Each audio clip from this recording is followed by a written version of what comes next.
I want to talk to you quickly about censorship. Anybody over the last couple of years has realized censorship is a real thing and it is something that's growing in strength. And we're talking about not just a political sense of censorship, but also in a biblical sense of censorship. We'd seen a bill in Canada released, which was the C4 bill, which was to shut down certain portions of scripture being preached upon and being said publicly and being read publicly, classifying scripture as hate speech, and in return to that, given a jail sentence associated with the scripture. Now, the C4 bill caused outrage, but actually it's been pushed further now. So now we see, I think it's called C11 bill, and the C11 bill is about internet censorship. So it's to allow internet censorship based on disinformation, based on information given that doesn't really go, if we're to get to the bottom of this, with the state narrative. Now, why is that something for a Christian to be worried about? It's not even worried about, because we're not supposed to worry, but I guess to be aware of.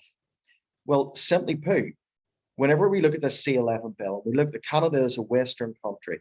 And I personally believe Canada and certain other countries are being used as a test pot or a test ground for what has been consistently in the news, the New World Order, or as we would say it, the establishment of a 10 kingdom system based on the book of Daniel and Revelation 13, Revelation 17. And we see this 10 kingdom system come in. And then through this 10 kingdom system, we know that the Antichrist comes through and rules that 10 kingdom confederacy. And why it's important that censorship, we are aware of the censorship that's coming in and how it's coming in different forms and different ways around the world. You already know that if you say certain things, it's labeled in a certain way, it's taken off, it's stricken from the record, or even worse still, you as an individual can be cancelled.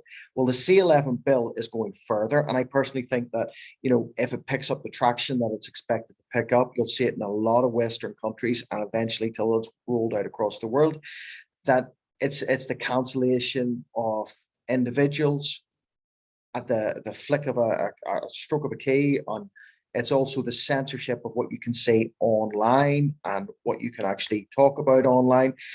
And this is needed for a new world order system. This is needed for the establishment of a 10 kingdom system of Revelation 17.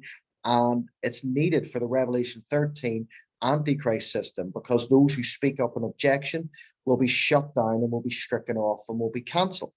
Probably more in a British authoritarian way than it is now.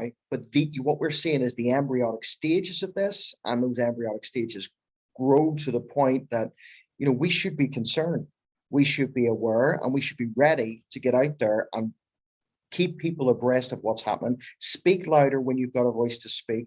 Shout louder from the rooftops. If they cancel you in one area, start shouting in another area.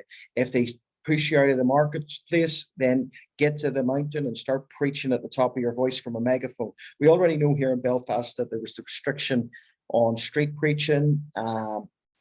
We know that last week that there were certain individuals in certain political parties, celebrating making illegal praying against abortion publicly and so on. And all of this being shut down. It is not just censorship of certain views. It is a censorship of biblical views. So as a Bible-believing Christian, we need to be ready to be a voice. We need to be ready to sound the trumpet, and we need to be ready to get louder while we can.